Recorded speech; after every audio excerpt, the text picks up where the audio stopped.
Hello दोस्तों, आज हम जानने वाले हैं why planets do not fall के बारे में। ये काफी ज्यादा कॉम्प्लिकेटेड टॉपिक है और आपने सोचा होगा कभी ना कभी तो चाइल्डहुड में सोचा ही होगा कि आखिरकार जो प्लैनेट्स हैं ये गिरते क्यों नहीं है। बेसिकली इसके पीछे साइंस का रिदम है। तो चलिए वीडियो को शुरू करते हैं। देखिए, बेसिकली इनविजिबल ग्रेविटी की वजह से जो प्लैनेट्स होते हैं वो एक पोजीशन पे मेंटेनेंस होते हैं।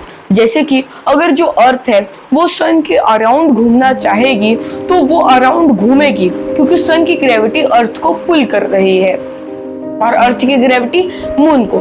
तो इससे अर्थ को सन पे और मून को अर्थ पे गिरना चाहिए, लेकिन ऐसा कुछ भी नहीं होता है, क्योंकि रिपल्शन में जो अर्थ होता है वो बहुत ज्यादा स्पीड से चलता है और वो ग्रेविटी को हाफ फेल कर देता है। वो गिरता तो है सन के पास, कभी कभी इन दी एक्सिस वो थोड़ा सा टिल्टेड होता है, क्योंकि जो सन की ग्रेविटी होती है वो उसको ज्यादा फोर्स लगाती है और वो अर्थ का शेप है वो थोड़ा सा टिल्ट हो जाता है, उसकी एक्सिस टिल्टेड रहती है।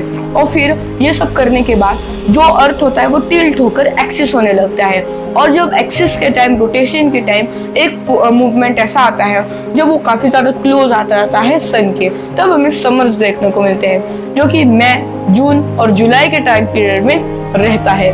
तो बेसिकली जो मून है ये भी सेम चीज करता है, ये काफी ज्यादा स्पीड से घूमता है और जो अर्थ है उसकी ग्रेविटी को बहुत ज्यादा कम फोर्स में ही खत्म कर देता है और खुद की ग्रेविटी की मदद से अराउंड ऑफ द ऑल घूमने लगता है। क्या आपको पता है, अगर एक अर्थ जो है वो मीटियोर को भी अपना नेचुरल सैटेलाइट बना सकता है, बट प्रॉब्लम ये होगा कि कुछ इयर्स के बाद वो मीटियोर टूट जाएगा और एज अ रिंग फॉर्म हो जाएगा। जैसे सैटर्न के रिंग्स हैं वैसे अर्थ के भी रिंग्स हो जाएंगे। तो देखिए, अब हम इस इनविजिबल ग्रेविटी के बारे में जानते हैं। ग्रेविटी एक ऐसा ऑब्जेक्ट होता है जो कि हर एक चीज को नीचे की तरफ पुल करता है और स्पेस में भी ग्रेविटी जीरो ग्रेविटी होती है। तो आप वंडर कर रहे होंगे उधर ग्रेविटी कैसे आई। तो मैं ये नहीं बोल रहा हूँ कि जो वैक्यूम है उसमें स्पेस होता है, ग्रेविटी होता है, क्योंकि जो प्लैनेट्स और सन है और मून, ये तीनों जो चीजें हैं, ऑब्जेक्ट्स हैं, इन तीनों के अंदर ग्रेविटी होता है, जो कि स्पेस में भी ग्रेविटी क्रिएट करता है। और अर्थ के पास ग्रेविटी ओजोन लेयर और मैग्नेटिक फील्ड से आता है, जो कि उसको ग्रेविटी देने का एक बहुत ज्यादा मेन सोर्स है। मून के पास ऐसा कोई मैग्नेटिक फील्ड या फिर ओजोन लेयर नहीं है, उसे इसीलिए उसके पास काफी ज्यादा कम ग्रेविटेशनल फोर्स है और एट द टाइम वो अर्थ का एक नेचुरल सैटेलाइट है। वहीं पर सन के पास अर्थ से ज्यादा ग्रेविटेशनल फोर्स है ड्यू टू मैग्नेटिक मटेरियल। जो मैग्नेटिक फील्ड है उनका सन का बहुत ज्यादा स्ट्रॉन्ग है और जो ओजोन लेयर है वो भी काफी ज्यादा बड़ा है। बेसिकली सन को ओजोन लेयर की जरूरत नहीं पड़ती है, क्योंकि ओजोन लेयर हमें यूवी रेज से बचाती है और यूवी रेज ही सन से आती है। तो सन के पास ओजोन लेयर होने का कोई चांस नहीं होता है।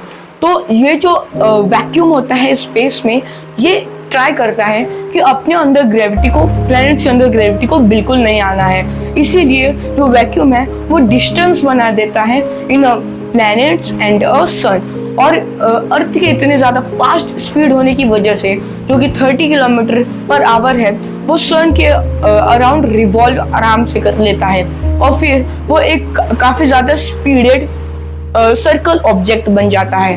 लेकिन कभी कभी सन का फोर्स ज्यादा हो जाता है और अर्थ सन के ज्यादा क्लोज आ जाता है। मून के साथ भी यही होता है। मून जब अपने एक्सिस में रोटेट करती है अर्थ के अराउंड, तो एक ऐसा पॉइंट होता है जब अर्थ काफी ज्यादा क्लोज आ जाती है और मून काफी ज्यादा क्लोज आ जाता है अर्थ के, तब हमें देखने को मिलता है फुल मून और न्यू मून। न्यू मून भी एक कॉन्सेप्ट है जिसमें जो dark side of the moon होता है वो हमें दिखता है, क्योंकि light side of the moon sun की तरफ फेस कर रहा होगा और इसीलिए हमें बिल्कुल भी लाइट नहीं मिलती। इसे हम लूनार एक्लिप्स कहते हैं। और एक सोलर एक्लिप्स है जिसमें हमें वो सन का आधा पार्ट दिखता है, थोड़ा सा पार्ट मून कवर कर लेता है। तो बेसिकली इसका ये मतलब होता है कि प्लैनेट्स इसीलिए नहीं गिरते ड्यू टू ग्रेविटेशनल फोर्स, और जो प्लैनेट्स के बीच जो डिस्टेंस है, जो वैक्यूम क्रिएट कर रहा है वो। तो मिलते हैं अगली वीडियो में एक इंटरेस्टिंग टॉपिक के साथ। तब तक के लिए बाय बाय, हैप्पी लर्निंग।